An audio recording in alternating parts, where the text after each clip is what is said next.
Junior NTR ప్రస్తుతం ప్రశాంత్ నీల్ దర్శకత్వంలో తెరకెక్కుతున్న డ్రాగన్ సినిమాలో బిజీగా ఉన్న సంగతి తెలిసిందే. ఇదిలా ఉంటే ఇప్పుడు తారక్కు సంబంధించిన ఓ క్రేజీ వార్త ఫిల్మ్ సర్కిల్స్లో చక్కర్లు కొడుతోంది. మాస్ మహారాజా రవితేజ హీరోగా తెరకెక్కుతున్న ఇరుముడి సినిమాలో ఎన్టీఆర్ గెస్ట్ రోల్లో కనిపించనున్నారనే టాక్ నెట్టింట వైరల్ అవుతోంది.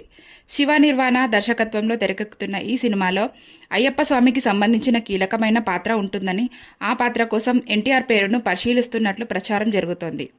కేవలం కొన్ని నిమిషాలే పాత్ర అయినప్పటికీ కథలో ఎంతో పవర్ఫుల్గా ఉంటుందని ఫిల్మ్ నగర్ టాక్. నిజ జీవితంలో కూడా తారక్ పలుమార్లు అయ్యప్ప దీక్ష తీసుకున్న సంగతి తెలిసిందే. అయితే ఈ వార్తపై మూవీ టీం కానీ ఎన్టీఆర్ టీం కానీ ఇప్పటి వరకు ఎలాంటి అధికారిక ప్రకటన చేయలేదు. దీంతో ఇది నిజమేనా లేక కేవలం రూమర్ మాత్రమేనా అనే చర్చ సోషల్ మీడియాలో జోరుగా సాగుతోంది. ఒకవేళ ఈ కాంబినేషన్ నిజమైతే రవితేజ ఎన్టీఆర్ ఒకే స్క్రీన్పై కనిపించడం అభిమానులకు ఫుల్ ట్రీట్ అవుతుందనే చెప్పాలి.